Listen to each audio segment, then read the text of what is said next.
The next morning, before sunrise, Amaka packed her bags.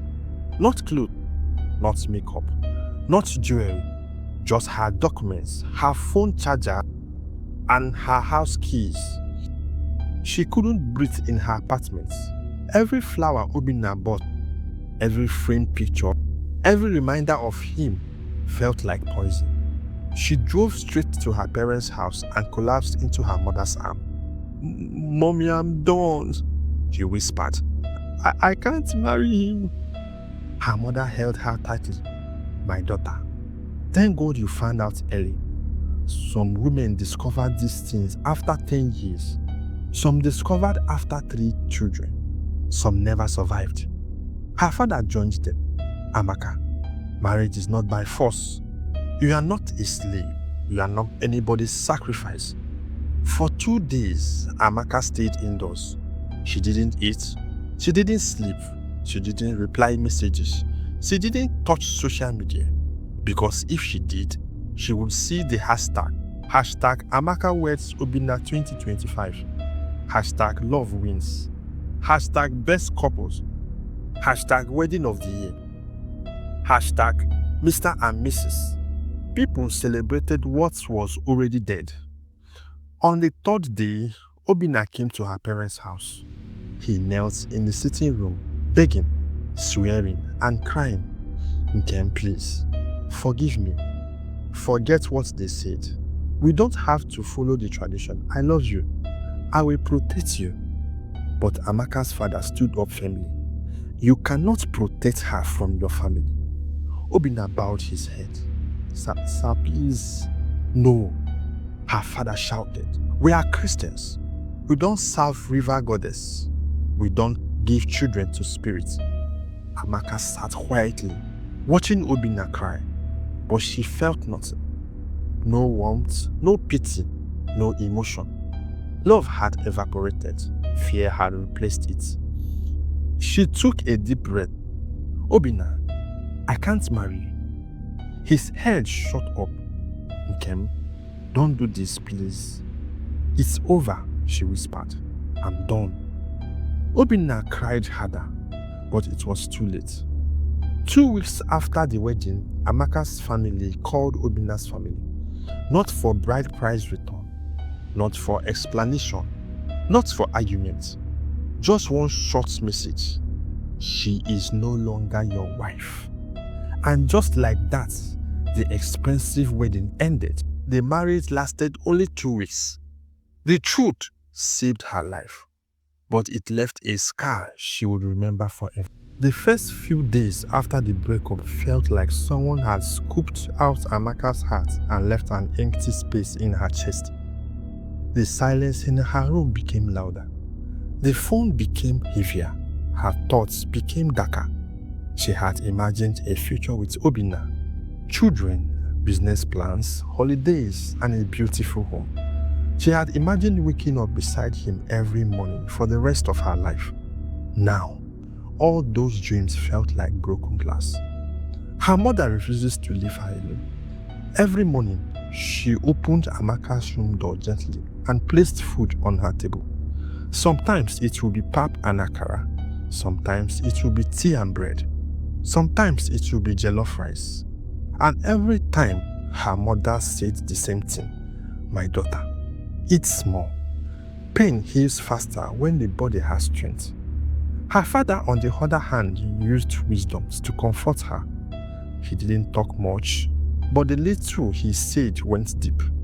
One evening, he sat beside her on the sofa and cleared his throat. "Amaka," he said quietly, "broken marriage is not failure. Wrong marriage is the real failure." She blinked, fighting tears. He continued, "You escaped something that would have destroyed your peace, your future, and maybe your life. Be grateful. God exposes it before it was too late." And for the first time in days, she nodded. A soft "thank you, Daddy," left her lips. Amaka returned to work after 1 week. People whispered. People stared. People pretended not to ask questions. Her colleagues knew she had done her introduction only weeks ago. She saw her engagement ring. They saw pre-wedding picture and the wedding traditional rites. Now, she wore no ring, no smile, no happy glow. Some pretend not to notice, but Nigerians will always ask questions. Some nicely, some foolishly. Her friend in the office, Chioma, was gentle. Amaka, you don't have to explain anything, just know I am here for you. But another colleague, Kelechi, had no filter. Aha, what happened? Wedding don't cancel. Why now? You people were too perfect. Amaka forced a smile. Life happened, and she walked away. Healing is not a straight line. One day, she would feel strong. The next day, she would cry for 1 hour. Sometimes she felt angry. Sometimes she felt embarrassed. Sometimes she felt relieved. But slowly, pain turned into clarity. She started journaling, started praying again, started going for walks in the evening, started listening to slow music instead of heartbreak songs. Her mother noticed the change. You are getting better, she said one morning. Amaka exhaled. Yes, mommy, I am. But life in a strange way wasn't done revealing the truth. One hot afternoon, 2 months after the breakup, Amaka received a phone call from a number she didn't recognize. Hello, she answered. A woman's voice spoke. Good afternoon. Are you Amaka? The lady who almost married Obinna. Amaka froze. Yes. Who is this? My name is Nneka, the woman said. Her voice trembled. Please, don't cut the call. I have something you need to know. Amaka's heart tightened. What is it? The woman took a shaky breath. Obinna is married. Amaka stood up slowly from her chair. What did you just say? Yes, the woman whispered. He has been married since last year. Amaka felt her knees weaken. Married? To who? To me, the woman replied. I am his wife. Amaka nearly dropped her phone. Nneka continued. He lies to you. He lies to me too. He told me he was doing business in Lagos. Meanwhile, he was preparing another marriage. I found your number in his old phone. That's why I'm calling. Amaka's throat went dry. So you mean I was almost his second wife? No, Nneka said sadly. You are almost his third.